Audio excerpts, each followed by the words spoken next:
Olá, turminha! Vamos para mais uma correção de lista de atividades? Então vem cá comigo. Vamos fazer hoje a correção da lista de atividades do dia 6 de maio. Pegue ela aí, por favor, e vamos fazer a nossa correção. Tá, lá na nossa lista está dizendo que é em língua portuguesa, que nós vamos falar sobre sinais de pontuação e ortografia. Tá, o que é um sinal de pontuação? Para que ele é usado? O sinal de pontuação ele tem função de organizar a escrita, orientar a leitura e possibilitar a compreensão do texto. Com essa informação, eu sei que eu tenho os sinais de pontuação. Ponto final, que ele é usado no final de frases declarativas, tá? Nós temos o ponto de exclamação, que é usado também no final de frases o quê? Exclamativas. Mas, por exemplo, quando tem a expressão, né? Quando tem um susto, também usamos na tristeza e também usamos para elogiar algo, tá? E nós temos o sinal de ponto de interrogação, que também é usado em frases interrogativas. Esse sinal de ponto de interrogação nós usamos no final de uma pergunta, quando fazemos uma pergunta, tá? Nós usamos a vírgula, que ela é usada em quê? Para enumerações, para dar uma pausa na leitura, tá bom?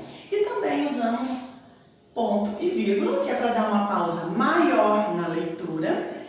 Usamos os dois pontos e o travessão, que é para o quê? Para ser usado em uma citação, né? E também na fala, no diálogo de algum personagem. Usamos os dois pontos e o travessão. Aprendemos também sobre aspas, sobre os parênteses e também nós aprendemos sobre reticências. Vamos relembrar?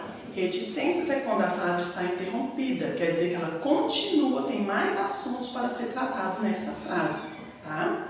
Então tá, eu acredito que eu devo ter lembrado de todas, tá? E vamos então ver o texto, tá bom? Que nós temos aí na sua lista de atividades. Vou ler com vocês. Primeiro, número 1. Os sinais de pontuação têm a função de organizar a escrita, orientar a leitura e possibilitar a compreensão do texto. Leia e pontue o texto. Eu escrevi o texto aqui para vocês para ficar melhor, para vocês compreenderem a nossa resposta. Vamos pontuar? Então vamos ler. A professora estava entregando as produções de texto que os alunos haviam feito em casa. Ponto final. Tá? Quando entregou a do Joãozinho, ela falou. 2 pontos. Agora vem a fala do personagem. Eu uso travessão. Joãozinho, ó, vírgula. Por que você não terminou sua produção de texto? Foi uma pergunta. Observou a entonação da minha voz? Joãozinho, deu uma pausa. Por que você não terminou sua produção de texto? Ponto de interrogação. Aí Joãozinho responde, então continua com travessão, porque é uma fala de um personagem. É, professora. Ponto final. O meu pai precisou sair. Tudo bem? Ponto final. Então ele terminou a sua frase. Quer dizer, o nosso texto já está pontuado, tá? Aí vem a letra A perguntando assim: quais sinais de pontuação você utilizou para pontuar o texto? Vamos escrever quais os sinais? Nós usamos o ponto final, tá? Ponto final. Nós usamos os dois pontos.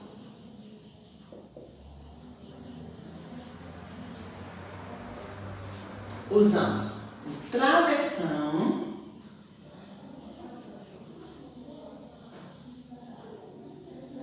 A vírgula.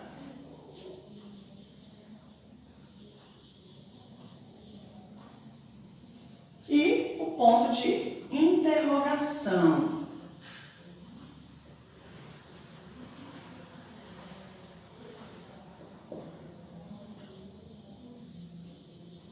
Ok? São só esses mesmos?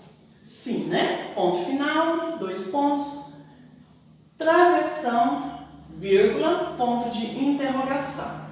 Ok, a letra A. Vamos para a letra B? Para que usamos o ponto final? Então vamos escrever para quê? Para final de frases declarativas. Ó, para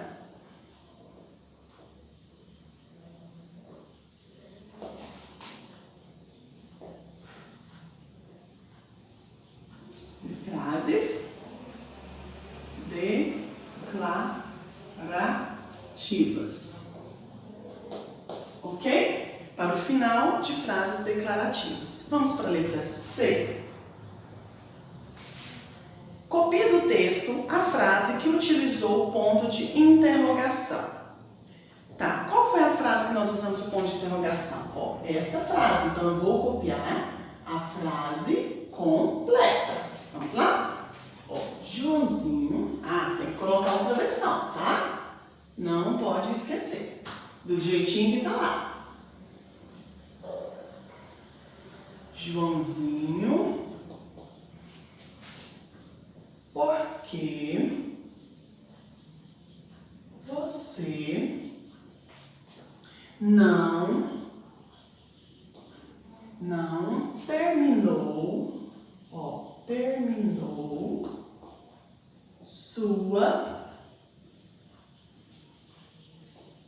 terminou sua produção de texto?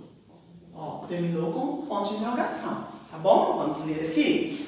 Joãozinho, por que você não terminou sua produção de texto? Então, essa é a resposta da letra C. A nossa número 2, tá? Nós vamos o quê? Relacionar. Ó, relacione os sinais de pontuação. Primeiro, o que é um ponto final? Nós usamos em final de frases declarativas. Ela pode ser afirmativa ou negativa. Vírgula, ela é usada para dar uma pausa na leitura. Ponto de interrogação, ele é usado no final de uma pergunta. E o ponto de exclamação, ele é usado para expressar emoções, susto, surpresa, dor, sentimentos, tá bom? E reticências nós usamos no final de frases quando há uma interrupção. Quer dizer que a frase continua, ela tem mais assunto para ser tratado, tá bom? Aqui está. Quando vamos ao shopping fazer compras, nós vamos usar a número 1 para ponto final, 2, 3 ponto de interrogação, 4 ponto de exclamação e 5 reticências. Tá. A número 1. Quando vamos ao shopping fazer as compras, nós estamos vendo que aqui tem um sinalzinho de ponto de interrogação. Então, qual é o meu número? Número 3. Sempre gostei de comer frutas, ao pontinho final. Então, eu uso o número 1. Rua Manuel Freitas, olha a vírgula, tá? Foi usado na vírgula para indicar o quê? Endereços. Então, ela deu uma pausa para escrever o número. Então, a vírgula, eu uso o número 2. Maria e Fernanda são companheiras, amigas e, olha, reticências, os 3 pontinhos. A reticências, eu uso o número 5.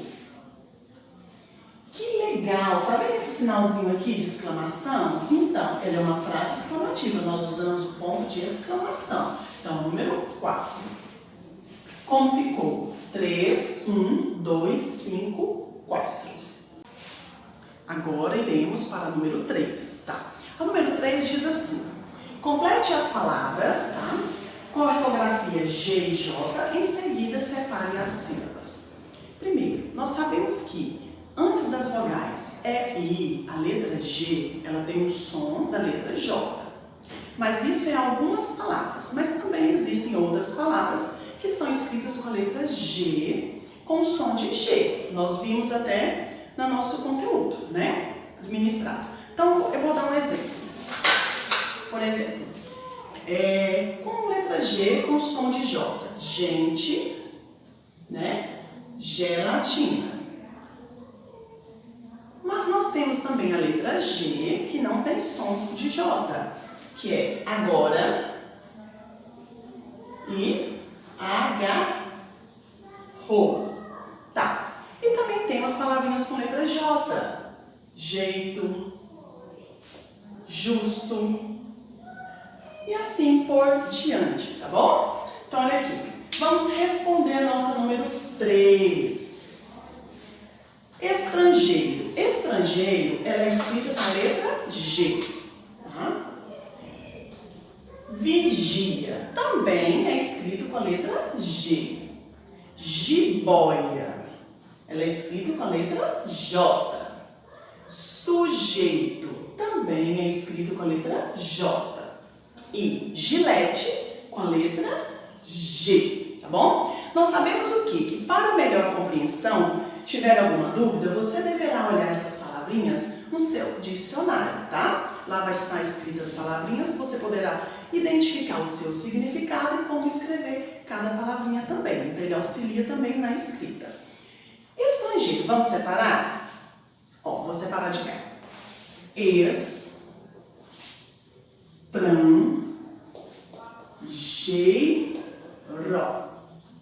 Tá? Então, nós temos 4 sílabas. Vigia. Vigia.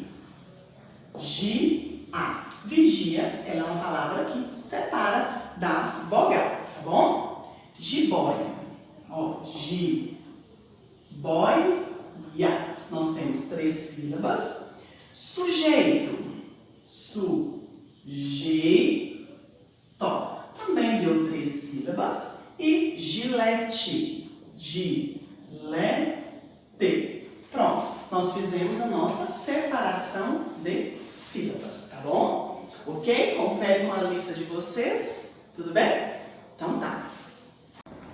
Aqui em matemática, nós vamos ver assim. Olhe para a sua lista. Número 1, responda ao que se pede. Na número 1, vai estar falando sobre ângulos. O que é um ângulo? O ângulo, nós temos aqui uma semirreta. Ela é uma semirreta, tá? Com um ponto de origem O, com outro ponto de origem. Vamos lá. Semirreta A e B.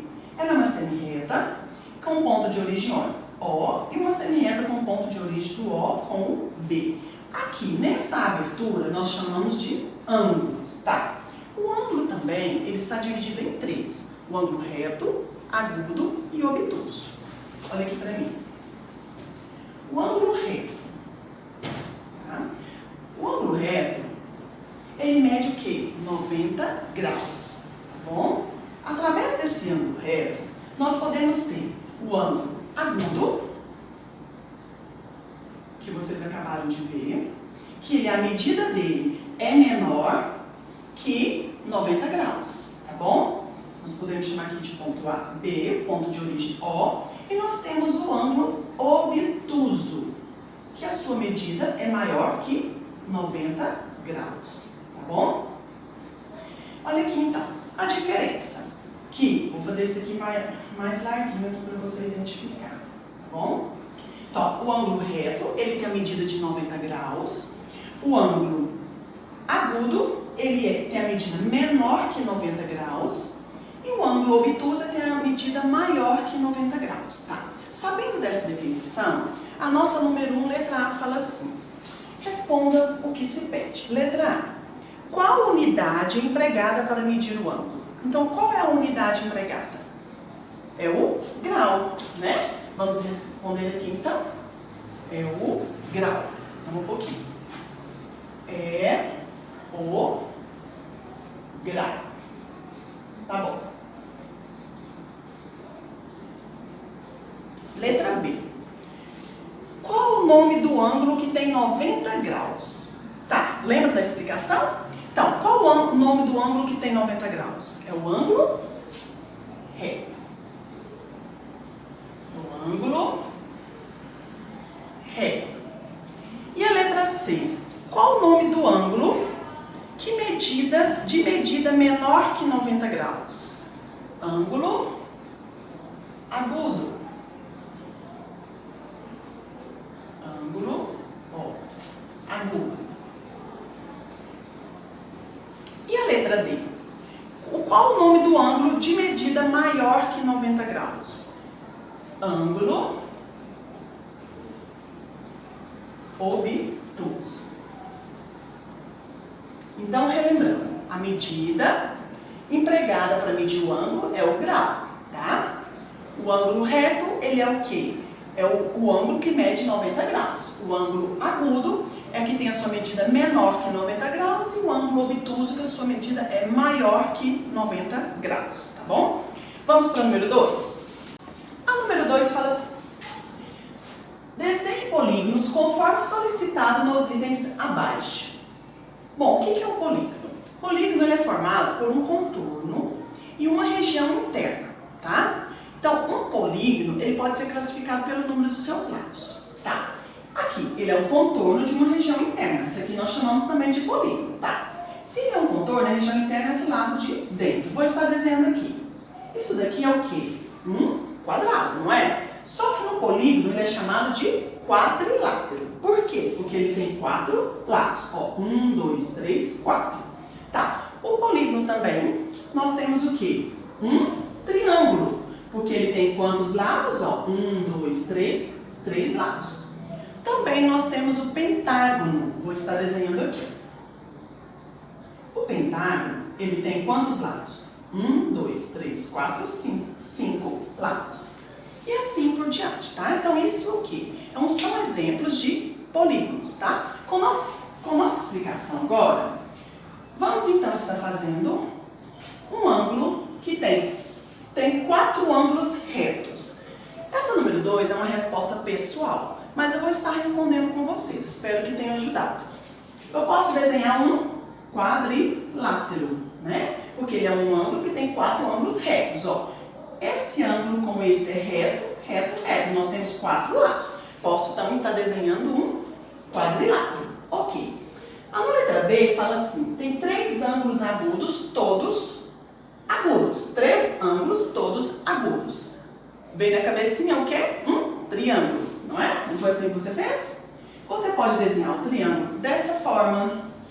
Você pode desenhar um triângulo dessa forma, com os pontinhos agudos, mas, né, diferentes, tá? E você também pode desenhar um triângulo mais aberto, tá? Formas diferentes, lembra dos triângulos que nós já aprendemos? Então ele é um triângulo que tem 3 ângulos agudos retos, tá bom? Esse é um exemplo de ângulos. Número 3, nós vamos estar falando sobre retas. Vamos ler? Tá. Número 3. Retas paralelas são aquelas que não se cruzam, não têm pontos em comum, e retas concorrentes são aquelas que se cruzam em um único ponto. De acordo com esses conceitos, responda as questões que se seguem. Tá. O que são retas paralelas? Nós sabemos primeiro, o que são retas? A reta ela é formada por infinitos pontos, tá? Que é ilimitada, é infinita. E ela também é escrita com a letra minúscula do alfabeto. Aqui nós temos uma reta, tá bom? Então, por que ela recebe esse setinho? Porque ela é ilimitada e infinita. Eu vou chamar aqui de pontinho S. R, chama de pontinho R. Tá. Essa é uma reta. Aí a reta, ela também foi classificada em reta paralela. O que é paralela? São aquelas que não se cruzam, tá? Elas não se cruzam, mas não tem pontos em comuns. Tá, então eu posso desenhar uma outra reta paralela aqui do lado, chamar de ponto S. Também posso fazer aqui uma outra reta paralela, tá? Então essa é uma reta paralela, porque elas não se cruzam. Já as retas concorrentes são aquelas que se cruzam em um único ponto. Olha o exemplo aqui que eu vou dar para vocês. Se elas se cruzam em um único ponto, vou fazer uma reta cruzada, vamos chamar aqui de R e aqui de S. Tá, o único ponto é esse daqui que chamamos de ponto P. Então elas são concorrentes porque elas se cruzam em um único ponto. E temos também as retas concorrentes perpendiculares e as retas concorrentes oblíquas. Vamos relembrar. A perpendicular, ela é dessa forma, ó. Vou desenhar aqui, tá? Nós chamamos o quê? Vamos por aqui o R, S. Esse pontinho aqui, nós damos origem no ângulo reto. Então, as retas concorrentes perpendiculares são aquelas que, quando elas se cruzam, formam um ângulo reto, tá? E já as retas concorrentes oblíquas. Aqui tem um exemplo, tá? Que é o ângulo reto, eu vou pegar essa reta, tá? Reta. E ela vai vir um cruzamento aqui também. Nós chamamos aqui de, um pouquinho, RS, de retas concorrentes oblíquas. Tudo bem? Então vamos para a nossa resposta? Tá. Na letra A, fala assim, desenhe 2 retas paralelas. Essa número 3, ela é pessoal, tá? Então vamos lá que eu vou dar umas orientações para vocês, para ver se vocês responderam corretos. Paralelas. Nós podemos desenhar 2 retas paralelas, uma do lado da outra, e também nós podemos desenhar dessa forma, tá bom? São retas paralelas. Podemos escrever aqui ponto R, ponto S, tá? Aqui é a mesma coisa. Isso é um exemplo. Nós temos aqui as retas concorrentes. Nós podemos desenhar as concorrentes, tá bom? Sabendo que é o único ponto que elas se cruzam. Também nós podemos desenhar a reta dessa forma. Por quê? Porque aqui, ó, nós sabemos, tá? Que elas continuam, elas vão se cruzar. Se ela vir para cá e vir para cá, ela é uma reta concorrente, porque ela vai se cruzar, tá bom? Então tem vários desenhos que você poderá responder. Essa é uma forma que eu encontrei para estar te auxiliando nessa resposta. A letra B também é pessoal. Vocês viram que na letra B está assim. Faça um desenho da rua onde você mora, colocando a rua paralela mais próxima e as ruas concorrentes laterais e anote nos espaços abaixo o nome de cada uma. Então é pessoal. Mas eu vou dar um exemplo aqui. A rua onde eu moro. Por exemplo, eu moro, faz de conta, né? Que eu moro na Rua das Flores. Você vai escrever o nome da sua rua, tá bom? Aqui, eu desenhei a minha rua, tá? Essa é uma rua paralela. A minha rua fixa, minha rua paralela, ela pode ser a rua de cima ou a rua de baixo, que é o outro quarteirão. Então, eu vou desenhar aqui, ó. Aqui é outra rua paralela. Paralela com a minha rua. Então, essa é a minha rua de origem, tá bom? Vou desenhar a minha rua paralela aqui em cima. Essa rua paralela, vou dar o nome dela de Rua Oliveira. Você pode escrever o nome da rua aí, da sua casa, paralela à sua casa. Então, rua paralela, eu vou escrever aqui, Rua Oliveira. E também tem a rua concorrente. Concorrente, gente, é essa rua aqui, ó, que cruza daqui e também aqui. Se não tiver aqui, mas tem pelo menos esse lado aqui, uma rua concorrente, tá? O nome dessa rua concorrente, eu posso escrever aqui que ela é uma avenida circular. Tá bom? Então, eu escrevo avenida circular. Essa seria mais viável uma resposta sua. Aí você poderá fazer da sua forma, porque ela é pessoal, tá bom? De acordo com onde você mora, que é onde tem a pergunta que está fazendo. Fazer um desenho da rua onde você mora, colocando a rua paralela mais próximas e as suas concorrentes laterais e anotar no espaço abaixo. Então, olha aqui. Aqui é a minha rua, Rua das Flores. A paralela pode ser a rua acima, né? Ou outro quarteirão abaixo. E aqui estão as concorrentes, que são as minhas laterais. Tudo bem? Ficou fácil agora? Aqui em História, nós vamos falar sobre a organização social dos grupos humanos, tá? Acompanhe comigo na sua lista. A número 1 fala assim: a fixação dos grupos humanos e a convivência constante trouxeram a necessidade de criar formas de organização social. Preencha a tabela para ilustrar como esses grupos foram se organizando com o passar do tempo. Tá? Primeiro, que grupos humanos são esses? Bom, a transição da vida nômade para o sedentarismo demorou milhares de anos para ocorrer, tá? Por isso, longos períodos, grupos nômades conviveram com os grupos sedentarizados. O que são grupos nômades? Que não têm moradia fixa, tá bom? Eles viviam mudando constantemente. E os sedentarizados, que já têm a moradia fixa, tá bom?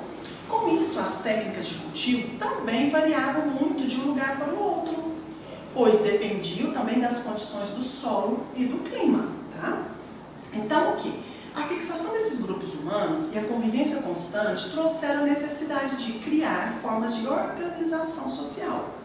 Então, nessa transição, foram formados os primeiros grupos familiares, ou clãs, nós chamamos, que milhares de anos depois dariam origem às aldeias, das aldeias passaram a ser vilas e das vilas passaram a ser cidades. Os clãs, eles partilhavam a terra, né? Partilhavam ferramentas de trabalho e o culto das diferentes divindades. Aos poucos, houve a divisão do trabalho, para que cada grupo cuidasse de uma parte da produção. Foi onde começou o comércio, que é o comércio de trocas, né? O comércio ele passou a ser tão importante como a agricultura. Como que é esse comércio de trocas? O comércio de trocas é como se eu vou dar um exemplo para você. Eu planto mandioca e vou trocar por um outro produto que seria um arroz. Eles começaram a plantar, começaram a plantar, usar a agricultura e depois em favor do comércio. Eles começaram a comercializar os produtos que eles plantavam. Se ele plantava chuchu, ele poderia ir lá e trocava por um tomate. Tá? Então é o que? Virou o que? Começou o comércio com essa divisão do trabalho. Tá? Com essa divisão. O que acontece aqui no número 1? Fala assim, preencha a tabela para ilustrar como esses grupos foram se organizando com o passar do tempo. Aqui na nossa tabela aqui do quadro, está escrito assim, clãs, vilas. Aqui nós vamos preencher somente este espaço. Esse aqui ao longo não vai ser preciso, tá bom? Então olha aqui, eu acabei de explicar para vocês. Então, do clãs virou o quê? Uma aldeia, não é? Uma aldeia. Uma aldeia. Vou colocar com a letra preta para você identificar melhor, tá bom? Do clãs, ele passou a ser uma aldeia. Da aldeia, eles passaram a ser vilas, das vilas se tornaram uma cidade, tá bom? Então, essa é a resposta da número 1. Então, essa é a forma melhor de preencher a tabela. Já o número 2, os primeiros grupos familiares eram chamados de clãs. Tudo bem, nós vimos, né? Que do clãs, eles viraram o quê? As aldeias, da aldeia vilas e vilas cidades, tá? Como vivia esse grupo? Nós sabemos o quê? Como eles viviam? Os clãs, o que? Eles partilhavam terras, né? Se eles partilhavam terras, e também eles partilhavam o quê? Ferramentas de trabalho. Então, essa é a nossa resposta. Então, vamos lá. Os clãs partilhavam terras,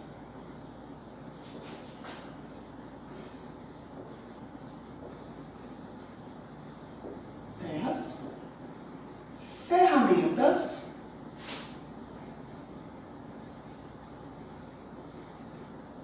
de trabalho, ferramentas de trabalho e o culto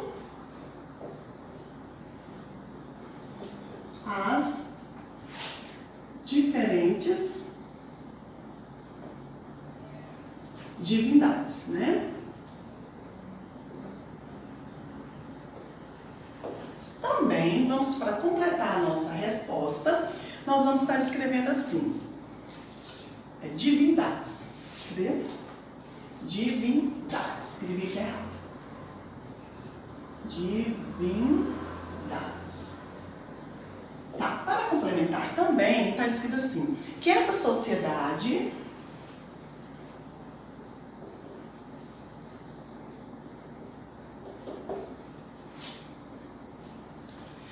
passaram a se organizar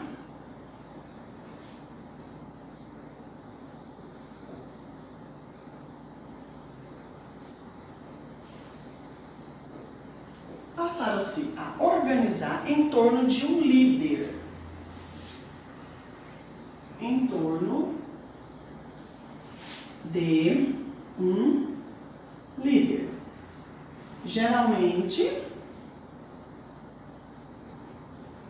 Geralmente, o homem mais velho do grupo. Mais velho, tá? Do grupo. Tá bom. Então, olha aqui. Os primeiros grupos familiares eram chamados de clãs. Explico como vivia esse grupo. Então, esse grupo, eles viviam o quê? Eles viviam em terras, né? Que eles partilhavam terras, ferramentas de trabalho e o culto das diferentes divindades. Essa sociedade passaram a se organizar em torno de um líder, geralmente o homem mais velho do grupo. Essa será a nossa resposta. A número 3 fala assim. A número 3, vou ler aqui. A agricultura e o comércio foram importantes atividades dos povos primitivos. Tá? Nós sabemos que a agricultura e o comércio foi tão importante, né? A agricultura foi tão importante como o comércio, tá? E foram importantes atividades dos povos primitivos.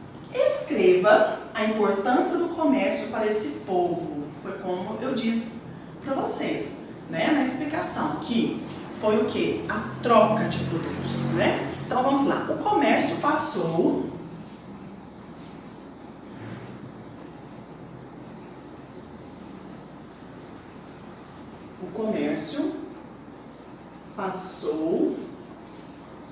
a ser tão importante, tá?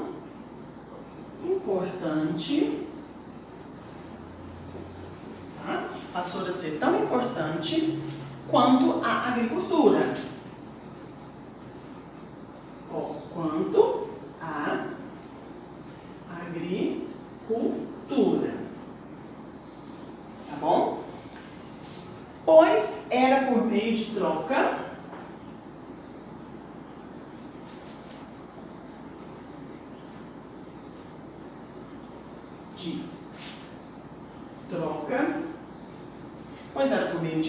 que se obtinham recursos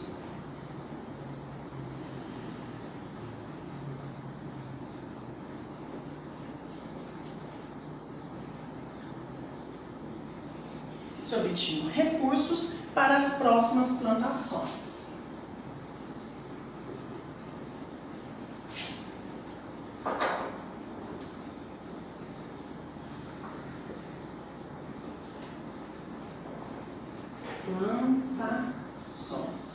Aqui, no número 3, é para estar explicando qual a importância do comércio naquela época para esses povos primitivos, tá? Então, o comércio passou a ser tão importante quanto a agricultura, pois era por meio de troca que se obtinham recursos para as próximas plantações. Tudo bem? Então, ok. Essa foi mais uma lista de atividades, tá bom? Espero que tenham acertado e até a próxima!